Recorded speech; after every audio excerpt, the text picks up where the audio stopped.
ನಮಸ್ಕಾರ friends, SLN agri ಫಾರ್ಮ್ಗೆ ಸ್ವಾಗತ. ಇದು ನೀವು ನೋಡ್ತಾ ಇರೋದು ಕಾಫಿ ಗಿಡ. ನಮ್ಗೆ ಹೇಳಿದರು ಏನಂದರೆ ಮಳೆಗಾಲದಲ್ಲಿ ನೀರು ಜಾಸ್ತಿ ಬಂದರೆ ಗಿಡ ಕೊಳ್ತೋಗುತ್ತೆ, ಈ ಥರ ಟ್ರಂಚ್ ಮಾಡಬೇಕಂತ ಹೇಳಿದರು. ಟ್ರಂಚ್ ಮಾಡಿದ್ದೀವಿ. ಆ ಟ್ರಂಚ್ ತುಂಬ ಎಂದೂ ಈ ವರ್ಷದಲ್ಲಿ ನೀರೇ ಬಂದಿಲ್ಲ. ಅಂದರೆ 2025 ಆಗಸ್ಟಲ್ಲಿ ನಾಟಿ ಮಾಡಿದ್ದು. ಸ್ವಲ್ಪ ನಮಗೆ ಈ ಬೆಳೆಯಲ್ಲಿ ಅನುಭವ ಕಡಿಮೆ. ಸೊ ಇದು ಪೈಪ್ಲೈನು 2 ಕಡೆ ಡಿವೈಡು, ಈ ಕಡೆಗೂ ಮತ್ತು ಈ ಕಡೆಗೆ. ಇದೊಂದು ಗೇಟ್ ವಾಲ್ ಇದೆ, 4 ಸೆಕ್ಷನ್ ಟೋಟಲ್. ಇಲ್ಲಿ 2 gate Vaalu, next 2 gate wall ಐತೆ.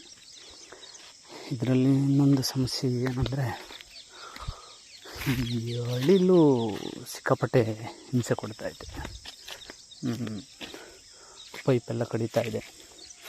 ಎಷ್ಟು ನೋಡಿ, ನಾನು ಈ ಥರ ಟೇಪ್ ಹಾಕೋಕ್ಕೂ ಅದು ಮತ್ತೆ ಕಡಿಯೋಕ್ಕೂ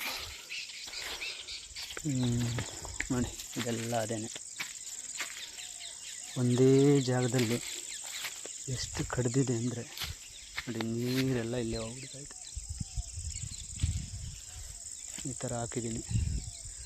ಈ ಹಳ್ಳಿಲು ಪೈಪ್ ಕಡಿದೇ ಇರೋದಕ್ಕೆ ನಿಮ್ಮ ಹತ್ರ ಏನಾರ ಸಲಹೆ ಇದ್ದರೆ ದಯವಿಟ್ಟು ಕಮೆಂಟ್ ಮಾಡಿ.